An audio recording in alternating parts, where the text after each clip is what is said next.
പറയുമ്പം ടൂറിസ്റ്റുകൾക്ക് ഭയങ്കര ഹരമായിട്ടുള്ള ഒരു സ്ഥലമാണ്. എല്ലാവരും പറയുന്ന മാതിരി നമ്മൾ ഈ ടൂറിസ്റ്റ് എന്ന് പറഞ്ഞു കഴിഞ്ഞാൽ എല്ലാവരും കാണിക്കുന്നതിലുള്ള കാര്യമില്ല. ബട്ട് വയനാട് എന്നുള്ളത് വയനാട് എല്ലാവർക്കും അറിയാം, പ്രകൃതി രമണീയമായ സ്ഥലമാണെന്നൊക്കെ പറയും. പക്ഷെ എങ്കിലും അവരൊന്നും കാണിക്കാത്ത ചില കാര്യങ്ങൾ കാണിക്കുമ്പോഴാണ് നമുക്ക് അതിലൊരു വ്യത്യസ്തത. അപ്പൊ അങ്ങനെ നമ്മൾ എന്ത് ചെയ്യണം? അങ്ങനെ ഒരു വേറിട്ട കാഴ്ച തേടിയുള്ള ഒരു യാത്രയാണ് ഇത്. ഇത് വളരെ അടുത്താണ്. കൽപ്പറ്റയിൽ നിന്ന് കുറച്ച് ദൂരം പോകണം. അവിടെ എത്തുമ്പോൾ എക്സാക്ട്ലി എത്ര ദൂരം ഞങ്ങൾ സഞ്ചരിച്ചു എന്ന് പറയാം. നമ്മളും ആ സ്ഥലത്ത് ആദ്യമായിട്ട് പോവുകയാണ്.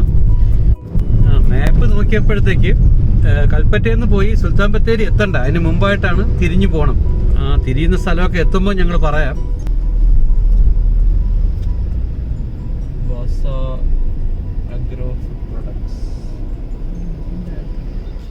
നമ്മൾ എവിടാണ് വരുന്നത് ഇതുവരെ പറഞ്ഞില്ല. ഇപ്പൊ ഇത് കണ്ടപ്പോ നിങ്ങൾക്ക് മനസ്സിലായി കാണുമല്ല നമ്മളിപ്പോ എവിടാണ് വന്നിരിക്കുന്നതെന്ന്. അപ്പൊ നമുക്കിനി അകത്തോട്ട് പോയിട്ട് കൂടുതൽ വിശേഷങ്ങൾ അറിയാം. നമസ്കാരം. നിങ്ങൾ അഗ്രോ ഫുഡ്സ് പ്രോഡക്ട്സിലേക്ക് സ്വാഗതം. ഓർഗാനിക് ആണ്, ഒന്നും അല്ല, സോറി, വേർഡ് തെറ്റല്ല. ഓർഗാനിക് എന്ന് നമ്മൾ പറയല്ല, കെമിക്കൽസ് ഇല്ലാതെ, മൈദ ഇല്ലാതെ. ഓർഗാനിക് എന്ന് പറയുമ്പോൾ അർത്ഥം വളരെ വ്യത്യാസം. അപ്പൊ ഓർഗാനിക് എന്ന് പറഞ്ഞാൽ അങ്ങനെ പ്യൂർ ഓർഗാനിക് ഒന്നും കിട്ടത്തില്ല, പേര് പറയേണ്ട കാര്യമില്ല. പക്ഷെ കൂടുതൽ കെമിക്കൽസും പ്രിസർവേറ്റീവ്സും ഗോതമ്പും മുത്താറി മുളയരി അങ്ങനെയുള്ള സാധനങ്ങളാണ്. അല്ലാണ്ട് മൈദ യൂസ് ചെയ്യുന്നത്. ഈ പറഞ്ഞ മാതിരി വയനാടിന്റെ ആവുമ്പോഴേക്ക് മുത്താറിയും മുളയരിയൊക്കെ ഒരുപാട്. ശരിക്കും ഇവിടെ വന്ന് വണ്ടി നിർത്തിയപ്പോ ഇൻട്രസ്റ്റ് ആയിട്ട് തോന്നി ഇതായിരുന്നു കറിവേപ്പില ബിസ്ക്കറ്റ്. തീർച്ചയായിട്ടും കറിവേപ്പില ബിസ്ക്കറ്റ് ചെയ്യുന്നുണ്ട്. കറിവേപ്പില നമ്മൾ ഇവിടെ തന്നെ ശേഖരിക്കുന്നതാണല്ലോ. പക്ഷെ അതൊക്കെ ഓർഗാനിക് ആണ്. ഇഞ്ചി എന്ന് പറഞ്ഞു കഴിഞ്ഞാൽ സ്വല്പം മരുന്നടിക്കാതെ ഒന്നും ഇഞ്ചി ഇപ്പൊ ഇവിടെ ഉണ്ടാവില്ല. അപ്പൊ നമ്മൾ ഓർഗാനിക് എന്ന് പറഞ്ഞു കഴിഞ്ഞാൽ അത് സാർ പറഞ്ഞത് വളരെ ശരിയാണ്. പലയിടത്തും ഞാനിങ്ങനെ ഓർഗാനിക് ഇതെന്ന് പറയുമ്പോ എന്റെ മനസ്സിൽ തോന്നിയ കാര്യമാണ്. കാരണം എന്ന് പറഞ്ഞാൽ ഓർഗാനിക് എന്ന് പറഞ്ഞിട്ട് അങ്ങനെ ഇപ്പൊ നമ്മളുടെ വീട്ടിലാണെങ്കിൽ പോലും നമ്മൾ എന്തെങ്കിലും ഒരു മരുന്ന് കൊടുക്കാണ്ട്, അത് മരുന്നല്ല എന്തെങ്കിലും ഇട്ടാ പോലും അത് ഓർഗാനിക് അല്ല. നമുക്ക് അങ്ങനെ ഒരു ഓർഗാനിക് എന്ന് പറഞ്ഞിട്ട് അപ്പൊ നമുക്ക് നോക്കാം ഇവിടത്തെ വിശേഷം. നല്ല മണമുണ്ട് കേട്ടോ. ഇതാണ് ഞങ്ങളുടെ ഷെഫ് മാഡം രേണുക. ഇത് ഞങ്ങളുടെ ഹസ്ബൻഡ് ആണ്. അവര് ഫാമിലിയാണ്. ഞങ്ങൾ വേറെ 2 സ്റ്റാഫിന്ന് ലീവാണ്. അപ്പം ഫാമിലിയെ കൂടെ ഞാൻ കൂട്ടിയേക്കും. അദ്ദേഹം വേറെ ജോലിക്കാരനാണ്. പക്ഷെ ഞാൻ കൂട്ടി. റെഡിയായ ബിസ്ക്കറ്റ് ആണോ? ഇത് ഇതാണ് ജാക്ക് ഫ്രൂട്ട്, ഇഞ്ചി, ചക്ക. ഇത് കസ്റ്റം മെയ്ഡാണ്. നമ്മൾ സാധാരണ മാർക്കറ്റിൽ കൊടുക്കുന്നതല്ല. വേറൊരു പ്രത്യേക കസ്റ്റമേഴ്സിന് വേണ്ടിയിട്ട് ഞങ്ങൾ അവരുടെ നിർദ്ദേശപ്രകാരം ഉണ്ടാക്കി കൊടുക്കുന്നത്. ഇതാണോ? അതെ, നോട്ടായിട്ട് അവർക്ക് ചെയ്ത് കൊടുക്കുക. ഇഞ്ചി ചക്ക ഇഞ്ചി കോംബോ ഒരെണ്ണം എടുത്ത് കൊടുക്കും. ഈ ചക്ക ഇടുമ്പം ഇഞ്ചിയോ ചുക്കോ ഇടണമെന്ന് നിർബന്ധമാണെന്ന് തോന്നുന്നു അല്ലേ? വയറിന് കോമ്പിനേഷൻ അതാണ് ഞാൻ ഇരിക്കുന്നത്. പലയിടത്തും നമ്മൾ ചക്ക അപ്പം ഒക്കെ ഉണ്ടാകുന്ന സ്വല്പം ഇഞ്ചി. അപ്പൊ എന്റെ അടുത്ത് ടേസ്റ്റ് ചെയ്യാൻ പറഞ്ഞിരിക്കുകയാണ്. ഞാൻ എല്ലാവർക്കും വേണ്ടിയിട്ട് ഞാൻ ടേസ്റ്റ് ചെയ്തിട്ട് പറഞ്ഞുതരാം.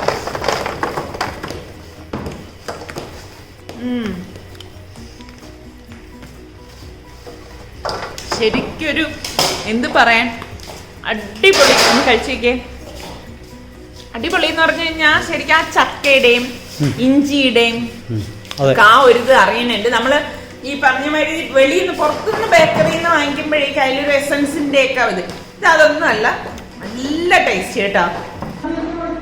കോക്കനട്ടിന്റെ ഇവിടെ വരുന്ന പ്രോഡക്റ്റ് കൂടുതലും ഈ പറഞ്ഞ പോലെ ഈ 7 കർഷകരെ വീട്ടുകളിൽ നിന്ന് വരുന്ന മാത്രമാണ്. പുറത്തുനിന്ന് എടുക്കുന്നുണ്ട്. എല്ലാം ഇപ്പൊ വീട്ടിൽ നമുക്ക് കിട്ടണമെന്നില്ല. അപ്പൊ ഇല്ലാത്ത സമയത്ത് നമ്മൾ എടുക്കുന്നത് നല്ല ഫുഡ്, നല്ല പ്യുവർ ഫുഡ് കൊടുക്കുക എന്നുള്ളതാണ് ഞങ്ങൾ 7 പേരുടെയും കൺസെപ്റ്റ്. അതിനകത്ത് അത്ര ലാഭകരമല്ല എങ്കിലും കഴിവതും. അപ്പൊ ഇതിന് ഇപ്പൊ ബട്ടറിന് വരെ എന്താണ് ഉപയോഗിക്കുന്നത്? വനസ്പതി നെയ്യുണ്ട്. വനസ്പതിയാണ്. ഇനി ഞങ്ങൾ ചെയ്യുന്നത് ഇന്ന് തന്നെ വേറെ ചെയ്യുന്നുണ്ട്. ചക്ക കുരുമുളക്, അതും ഒരു വെറൈറ്റി. തീർച്ചയായിട്ടും അത് വെറൈറ്റിയാണ്. ഇത് കണ്ടോ, ഓവനാണ്. ബേക്കായി വരികയാണ്. ഇതൊന്നൊരു കരിവേപ്പില ബിസ്ക്കറ്റ്, ജിഞ്ചർ, കാന്താരി മുളകിന്റെ പെപ്പർ. അപ്പൊ എന്റെ കയ്യിലിരിക്കുന്നത് കറിവേപ്പില ബിസ്ക്കറ്റ് ആണ് കേട്ടോ. നിങ്ങൾ കേട്ടിട്ടുണ്ടാവില്ല ഇതുപോലത്തെ അല്ലേ? അതെ, കറിവേപ്പില ബിസ്ക്കറ്റ് എന്ന് ഞാൻ കേട്ടിട്ടില്ല. ഞാൻ ഇവിടെ വന്നപ്പോഴാണ് ഞാൻ കണ്ടിരിക്കുന്നത്. ഒരെണ്ണം ഞാൻ കഴിച്ചു നോക്കിയിട്ട് പറയാം. നല്ല സോഫ്റ്റ് ആണിത്. ടേസ്റ്റ് എങ്ങനെയുണ്ട് സമയം? ആ കറിവേപ്പിലയുടെ ആ ഒരു ടേസ്റ്റ് നമുക്ക് അറിയുന്നുണ്ട്. കൊള്ളാം, വളരെ സോഫ്റ്റ് ആയിട്ടുള്ള നല്ല ഒരു ബിസ്ക്കറ്റ് കേട്ടോ. ഇവിടെ വന്ന് സത്യം പറഞ്ഞാൽ ഓരോ ടൈപ്പ് ബിസ്ക്കറ്റ് കഴിച്ച് ഇനിയിപ്പം ഉച്ചയ്ക്ക് ഊണ് കഴിക്കണ്ടെന്നാണ് തോന്നുന്നത്. കാരണം വയറ് നിറഞ്ഞിരിക്കുകയാണ്. ഇവരിങ്ങനെ ഓരോരോ ബിസ്ക്കറ്റ് തന്നിട്ട് ഇത് കടല ബിസ്ക്കറ്റ് ആണ് കേട്ടോ. എല്ലാം എടുത്തു പറയേണ്ട കാര്യം എന്ന് വെച്ചാൽ എല്ലാം ഹെൽത്തിയാണ്. കാരണം ഞാന് പല ഇത് കാണിക്കുമ്പോഴും എൻ്റെ അടുത്ത് എല്ലാവരും ചോദിക്കാറില്ല, എന്തേ മൈദയിൽ ഉണ്ടാക്കണത് അൺഹെൽത്തി അല്ലേ, അത് ഗോതമ്പ് മാവിൽ ഉണ്ടാക്കിക്കൂടെന്ന്. ഇവിടെ എല്ലാം ഗോതമ്പ് മാവിൽ ഉണ്ടാക്കിയ സാധനങ്ങളാണ് ഈ സ്നാക്സ് എല്ലാം. വേറൊരു കാര്യം ഇവിടെ വന്ന് പരിചയപ്പെട്ടപ്പോഴാണ് നമ്മളെ നാട്ടുകാരനാണ് സാറ്. നമ്മുടെ നിസാറിക്കായും അയൽപക്കക്കാരാണ്. അതോ ഇവിടെ വയനാട് എനിക്ക് ട്രിവാൻഡ്രത്ത് നമ്മളെ കുടുംബ വീട് നിൽക്കുന്നതിന്റെ അടുത്തുള്ള പേരെവിടെ വീടെവിടെ നമ്മള് സ്വാഭാവികമായിട്ട് അങ്ങോട്ടും ഇങ്ങോട്ടും പരിചയപ്പെട്ടപ്പോഴാണ് മനസ്സിലായത്. അപ്പൊ സാറിന് ഒരേ നിർബന്ധം വീട്ടിൽ വന്ന് ഒന്ന് കയറിയിട്ട് പോണമെന്നുള്ളത്. അപ്പൊ അങ്ങനെ ഞങ്ങൾ അങ്ങോട്ട് പോവാണ്. സാറിന് ഈ മണ്ണിനോട് ഭയങ്കര ഒരു കൃഷിയോടൊക്കെ ഭയങ്കര ആഗ്രഹം. അങ്ങനെയാണ് ട്രിവാൻഡ്രത്തുനിന്ന് ഇങ്ങനെ സ്ഥലം നോക്കി ഇടുക്കിയിലും വയനാടൊക്കെ വന്നു. പക്ഷെ വില വെച്ച് നോക്കിയപ്പോൾ റീസണബിൾ ആയിട്ട് തോന്നിയത് വയനാടായിരുന്നു. അങ്ങനെ കുറച്ച് സ്ഥലം വാങ്ങിച്ചിട്ട് അവർ താമസിക്കുവാണ്.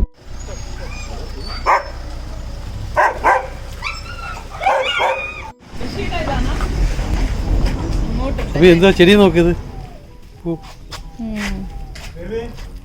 ഇലയില് എവിടെ കണ്ടുണ്ടോ? ഈ മരത്തിന് മണ്ടയില്ല, പക്ഷേ സംഭവം നോക്കിയേ, ജീവൻ കൊടുത്തു. മുറിച്ചുകളാണ്ട് അവർക്കുള്ളവര് താല്പര്യമുള്ളവരാ. അതുകൊണ്ട് കോളിഫ്ലവർ ഉണ്ടോ?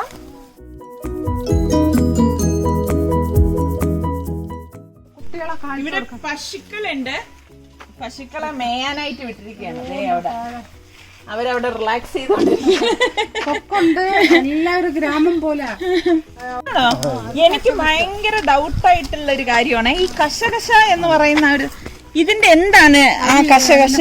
അരിയുണ്ട്, ഇതിന്റെ അകത്ത് അരിയുണ്ട്. അതിന്റെ അരി ഇത് വെള്ളത്തിടും. അത് ശരി, ഇതേ കണ്ടോ കശകശ, അടിപൊളി. ഞാൻ കണ്ടിട്ടില്ല, ഞാൻ ഫസ്റ്റ് ടൈമാണ് കാണുന്നത്. അതെ, നല്ല മണമാണ്. അതായത് ഇവർക്ക് നാരങ്ങ വെള്ളമൊക്കെ ഉണ്ടാക്കിയിട്ട്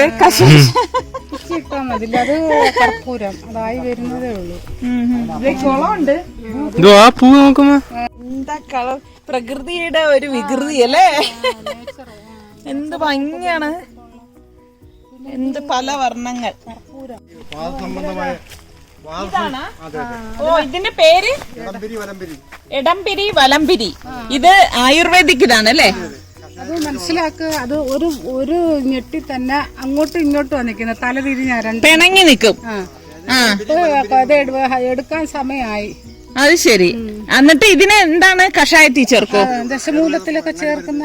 അത് ശരി. ഒരമരുന്ന് കുട്ടിയൊക്കെ ഒരമരുന്ന് അതിനകത്തൊക്കെ ചേർക്കുന്ന ഒരു പ്രധാന സംഭവമാണ്. ഇനി ആരും എടംപിരി വലംപിരി കണ്ടിട്ടില്ല എന്ന് പറഞ്ഞു കളയരുത്. ഇതാണ് സംഭവം. പിന്നെ ഇത് ഹിമാലയത്തിൽ മാത്രം കണ്ടുവരുന്ന ചെടി രണ്ടെണ്ണം ഇവിടെ ഉണ്ട്. ഇത് പുത്രജി. മക്കളില്ലാത്തവർക്ക് മക്കളുണ്ടാവാൻ രാംദേവ് സ്വാമി ഇതിനെപ്പറ്റി, ഈ മരത്തിനെ പറ്റി മരുന്നുണ്ടാക്കിയാണ് വിവാദം ചെടിയാണത്. പുത്രജീവ എന്നാണ് ഈ ഒരു ചെടിയുടെ പേര്. ഇവിടെ വയനാട്ടിൽ കൊണ്ടുവന്ന് ഞങ്ങൾ പരീക്ഷിക്കുക, പിടിക്കുക. അത് ശരി. അപ്പൊ ഇതിന്റെയോ? ഭദ്രാക്ഷ. ഈ ഒരു ചെടിയുടെ പ്രത്യേകത എന്താ? ഇതിന്റെ ഇല തന്നെ നോക്കിക്കേ, അതിങ്ങനെ മടങ്ങിയല്ലേ, ഇങ്ങനെ മടങ്ങി നിൽക്കുന്നു. ഇതിനകത്തൊരു കാ വരും, ആ കായ ഔഷധമായിട്ട് ഉപയോഗിക്കുന്നു. ഇത് കണ്ടോ, ബ്രിഞ്ചാൾ. കണ്ടോ ക്യാപ്സിക്കം എല്ലാം ജൈവമാണ്. അത് ബജ്ജി മുളക് അത് പിടിച്ചു. അത് ബ്രിഞ്ചാൾ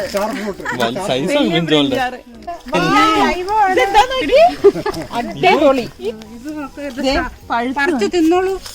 ഭയങ്കര ഇഷ്ടമുള്ള ഒരു സംഭവമാണിത്. പ്രത്യേകിച്ച് വയനാട്ടിൽ നിന്ന് സ്റ്റാർ ഫ്രൂട്ടൊക്കെ കഴിക്കുമ്പോ അതിന്റെ ടേസ്റ്റ് ഞാൻ പറഞ്ഞുതരാം. ഈ ക്യാമറ കേട്ടോ. ഇത് ഭയങ്കര മധുര. ഇത് പക്ഷെ നമ്മളെ നാട്ടിലത്തെ അത്ര മധുരം ഇവിടെ ഇല്ല. ഇവിടെ ഞാൻ നോക്കട്ടെ. നമ്മളവിടെ ഉപ്പ് കൂടുതലല്ലേ, കടലുണ്ടല്ലോ, ഇവിടെ ഏറ്റവും മേളിൽ കിടക്കുമല്ലേ. അടിപൊളി. അടിപൊളി എന്ന് പറഞ്ഞാ ആ മധുരം സുൽത്താൻ കഴിച്ചോ. സൂപ്പർ മധുരം, അടിപൊളി മധുരം കേട്ടോ. ഞാൻ ആദ്യമായിട്ട് പെരിഞ്ചീരകം കാണാണ്. ഇതിലെവിടെയാണ് ഇത് പെരിഞ്ചീരകമായി കണ്ടോ. ഓ അങ്ങനെയാണ് വരുന്നത്. ഇതേ കണ്ടോ, കണ്ടിട്ടില്ലാത്തവർക്ക് ഞാൻ കാണിച്ചു തരാം. ഇതേ സംഭവം പെരിഞ്ചീരകമായി വരുന്നു. അപ്പൊ എത്ര ഉണ്ടെങ്കിലാണ് നമ്മള് കുറച്ച് പെരിഞ്ചീരകം കിട്ടുന്നത് അല്ലേ. അതാണ് കർഷകരെ ബഹുമാനിക്കണോന്ന് പറയുന്നത്. അടിപൊളി കേട്ടോ. നമ്മള് പട്ടാളക്കാര് കഴിഞ്ഞാൽ അടുത്തത് പട്ടാളക്കാരൊപ്പം ബഹുമാനിക്കേണ്ട ആൾക്കാരാണ് ഈ കർഷകർ. ഇവിടെ എന്തെല്ലാം ഉണ്ട്. ബാക്കിൽ എന്താ നോക്കിയതാ. ലെമൺ വൈൻ പൂത്ത് കഴിഞ്ഞിട്ട് കായ. ഇതിനിപ്പോ ഗോൾഡൻ കളറാവും. ലെമൺ വൈൻ അതാ ഇലകള് വന്നിരിക്കുന്നു. ഇതാണ് വയലറ്റ് പേര. പേര് കേട്ടാ നീ ഞെട്ടല്ലേ. പൂച്ചമീശ. പൂച്ചമീശ. ചിലപ്പോ പൂച്ചയുടെ മീശ ഇതുപോലെ ഇരിക്കുന്ന കേട്ടാ. അതിന്റെ പൂ ഇരിക്കുന്ന എന്നാണ് പറയുന്നത്. അപ്പൊ ഹിമാലയത്തിൽ പിടിപ്പിച്ച 3 ചെടികൾ ഇവിടെ ഉണ്ട് അല്ലേ. ഇവിടൊക്കെ തുളസി. ഇത് തുളസി, മുരിങ്ങ, ഇതൊക്കെ നമുക്കറിയാം. തുളസി മരം. ഇതും അറിയാം. ശരിയാ, തുളസി അല്ല ഇത്, തുളസി മരം. നമ്മള് തുളസി ഇല പറിക്കാൻ വേണ്ടി ഒരു ഇല കൊല്ലത്തുന്ന ആൾക്കാരൊന്നും ഇതൊന്നും തുളസി ചെടിയല്ലേ. ഇവിടെ വന്നപ്പോഴേക്കും ഞാന് കുറച്ച് അപൂർവ ഇനം ചെടികൾ കണ്ടു. അപ്പൊ നിങ്ങൾ വളർത്തുന്നതും അതുപോലെ നിങ്ങൾ കണ്ടിട്ടുള്ളതുമായിട്ടുള്ള അപൂർവ ഇനം ചെടികൾ ഉണ്ടെങ്കിൽ ഒന്ന് കമന്റ് ചെയ്യണേ. ഇതാണ് സർവ്വസുഗന്ധി. മസാലക്കകത്തൊക്കെ ഇടുന്ന ഇല. വിലയാണ്, ഞങ്ങൾ പറിക്കുന്നില്ലല്ലോ. തറയെന്നെടുത്ത് നോക്കാം. ഗ്രാമ്പൂവിന്റെ ഒരു ഒരു ഇതാണ് എനിക്ക് ഫീൽ ചെയ്യണം. നോക്കി നോക്കിയാൽ. അപ്പൊ നമ്മള് ഇവിടെ വന്നിട്ട് ബേക്കറി കാണാൻ സാർ പറഞ്ഞിട്ട് അടുത്ത ബേക്കറി വിശേഷങ്ങൾ കാണാനാണ്. അപ്പൊ അവിടെ വന്നു കഴിഞ്ഞപ്പോഴേക്ക് പിന്നെ സാറ് നമ്മുടെ നാട്ടുകാരനായി.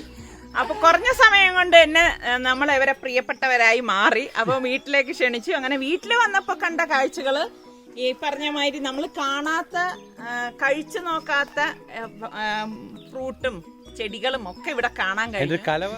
എനിക്ക് കോളിഫ്ലവർ കിട്ടിയപ്പോൾ ഞാൻ വിചാരിച്ചു പെട്ടെന്ന് ഉണ്ടാക്കാൻ പറ്റുന്ന ഒരു കിഡിലൻ കോളിഫ്ലവർ മഞ്ചൂരിയൻ തയ്യാറാക്കാമെന്ന്. അപ്പം ഞാൻ ഈ കോളിഫ്ലവർ നന്നായിട്ട് കഴുകിയെടുത്ത് ഫ്ലവറായിട്ട് അടർത്തിയെടുത്ത് വെച്ചിട്ടുണ്ട്.